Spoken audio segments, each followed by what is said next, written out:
আসসালামু আলাইকুম। জনপ্রশাসনে যে সকল কর্মকর্তাগণ, বিশেষ করে উপসচিব থেকে সচিব পর্যন্ত বিগত আওয়ামী লীগ সরকারের আমলে রাজনৈতিক কারণে পদোন্নতি থেকে বঞ্চিত হয়েছিলেন, তাদের একটি পদোন্নতির প্রক্রিয়া চলছে এবং অচিরেই তাদের 764 জন অবসরপ্রাপ্ত এরকম কর্মকর্তাকে ভূতাপেক্ষা সুবিধা দিয়ে তাদের যে পদোন্নতি বঞ্চিত ছিল সেই পদোন্নতি দেওয়া হবে। এটা শুধু জনপ্রশাসনে বঞ্চিত অবসরপ্রাপ্তদের ক্ষেত্রেই হচ্ছে। তো শুধু জনপ্রশাসন কেন, এই বঞ্চনার ইতিহাসটা তো সর্বত্র আছে। সরকারি বিভিন্ন অফিস আদালতে আছে। আমরা যারা শিক্ষা ক্যাডারে কাজ করেছি, চাকরি করেছি, আমরাও বঞ্চিত হয়ে এসেছি। আমাদের পদোন্নতি হয়নি। যাদের, তারা কি আমরা এই আওতায় আসবো না? কিন্তু আমাদেরকে নিয়ে কোনো রকমের উদ্যোগ কেন নেওয়া হলো না? এরকম বিভিন্ন সেক্টর, স্বাস্থ্যতে আছে, কৃষিতে আছে, বিভিন্ন ক্যাডারেই এরকম বঞ্চনার ইতিহাস আছে। তাই সরকার, এই অন্তর্বর্তীকালীন সরকার, শুধুমাত্র জনপ্রশাসনে বঞ্চিত অবসরপ্রাপ্তদের পদোন্নতির জন্য তিনি 16 সেপ্টেম্বর যে সাবেক অর্থসচিব এবং বিশ্বব্যাংকের বাংলাদেশের সাবেক বিকল্প নির্বাহী পরিচালক জাকির আহমেদ খানকে আহ্বায়ক করে 5 সদস্যের একটি কমিটি গঠন করেছিল। তারা আহ্বান করেছিল যে যারা এরকম পদোন্নতি বঞ্চিত আছে তাদের আবেদন করার জন্য। এরকম আবেদন করেছিল 1540 জন জানা যায়, এবং 30 সেপ্টেম্বরের মধ্যেই আবেদন করার কথা ছিল। তো 30 সেপ্টেম্বর 2024-এ আবেদন করেছিল 1564টি। তার মধ্যে আজকে পত্রিকায় প্রকাশ পেয়েছে যে সেখানে বলা হচ্ছে যে সিনিয়র সচিব মোখলেসুর রহমান, যিনি এখন জনপ্রশাসন মন্ত্রণালয়ের সচিব, তিনি বলছেন যে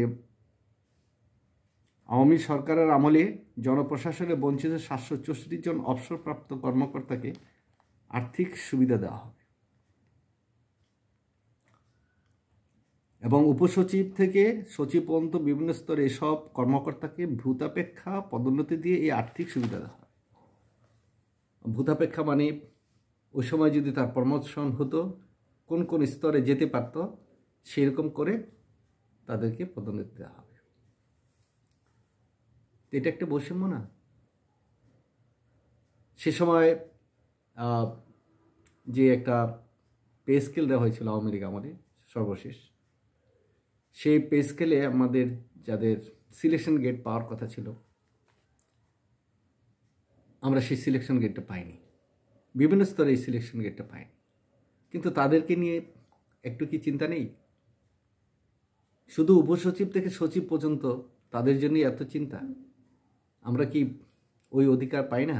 সংবিধান আমাদের কি আলাদা করে রেখে দিয়েছে? সরকারি বিধি কি আমাদের জন্য আলাদা করে রেখে দিয়েছে? এই বিষয়গুলো তো অবশ্যই কিন্তু সংশ্লিষ্ট কর্তৃপক্ষের ভাবা উচিত ছিল, এবং এটা হওয়া উচিত ছিল সর্বত্র, যে সরকারি চাকরিতে যারা আছে সেখানে ওই স্তরের, অর্থাৎ 4র্থ গ্রেড থেকে শুরু করে একদম প্রথম পর্যন্ত যাতে যেতে পারে এবং স্তর আছে, সে সমস্ত সব চাকরিতেই কিন্তু এই সুবিধাটা দেওয়া উচিত ছিল। তবে হ্যাঁ, আমাদের শিক্ষা ক্যাডারে যেমন 3rd গ্রেড আমরা সিলেকশন গ্রেডের মাধ্যমে পেতাম, সেটা বন্ধ করে দেওয়া।